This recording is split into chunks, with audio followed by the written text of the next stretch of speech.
Hey everyone, this is Alex or PolymomoTea, and today I have a video showing you how to make these two little teacups. One has a tea flower inside of it, which is the pink one, and then the other one has a tea bag inside of it, which is the green one. So I just thought it might be interesting to have two variations of teas instead of just one, so I hope you guys enjoyed this video. So first I took this half circle mold, and it's actually a dome mold, and I filled it with UV resin a third of the way, put the cap on and let that cure under the UV lamp. And once that cured, I took out the resin dome out of the mold, and I sanded down the edges using some sandpaper. Then to make the handlebars, I'm taking some white translucent clay and rolling it into a snake, and then I'm just going to cut it with my blade. And then using my fingers, I'm just going to bend the little cylinder into a C shape. Then for the tea flower, we're going to make the leaves first, so I'm taking some green clay and rolling it into a pointed needle. And then we're just going to place that into the half circle dome mold, and this is so it can retain the shape of the teacup. For the flower part, I'm taking some pink clay and I'm going to roll into a really long teardrop shape. And similar to the tea leaves, we're just going to place that in the middle and just start stacking it in until it looks nice and full. And then you can see my hair coming in and out. Once that's done, we want to bake that into the oven. But before we bake, we're gonna make the tea bag. So I'm taking some white translucent clay and I'm gonna roll it super flat. Make sure it's pretty thin because we want to be able to see what we put on the insides.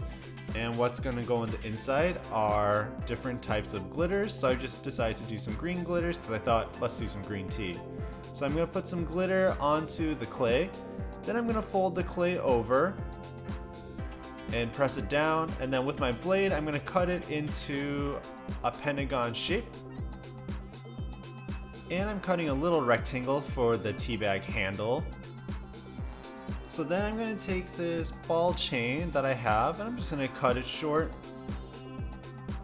with some scissors, and I'm going to place that into one end of the tea bag and then the label, press it down, and then we're gonna bake that according to instructions. So once fully baked, I'm taking the tea flower off of the mold, and it has the nice dome shape to it, along with our handles and our tea bag. Next, I'm gonna apply some super glue onto the tips of the handlebars, and we're gonna place that onto our resin dome, and this will make the teacup. And then we're going to place some super glue onto the teacup itself so we can apply on the dot eyes and align smile.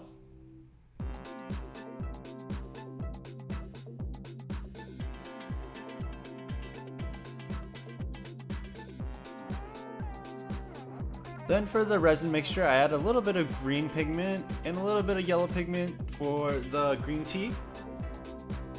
And once nicely mixed, I'm going to place the teacup onto a silicone circular mold just to keep it upright, and place the tea bag into the teacup.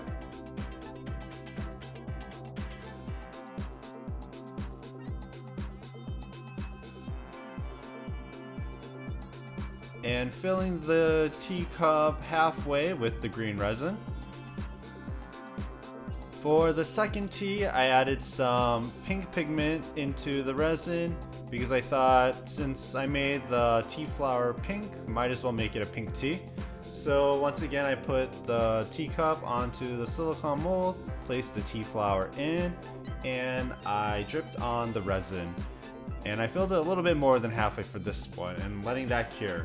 So I used a 2-part resin for this project only because of the tea flower. If I used UV resin, there will be more chance of bubbles, whereas if you use 2-part resin, there will be less chance of bubbles forming around the tea flower. So I had to wait 24 hours for it to cure, but I think it turned out better than I expected, so I'm glad. And I really like it how the tea bag and the green tea show the glitters because I rolled it out super thin. So that's something to kind of think about. If you want the glitters to show through in this project, you have to roll it super thinly. And the only regret is that I wish I made the tea flower a little bit bigger. I thought that it would be too big for the teacup, so it wouldn't be able to be fully covered with the resin. So I made it slightly smaller, but then when I finished it up and the resin cured, it really didn't fill up too much of the teacup, so I think I could have made it a little bit bigger. But those are some things to think about if you want to recreate this project as well. But I hope you guys enjoyed this tutorial, and thank you for watching.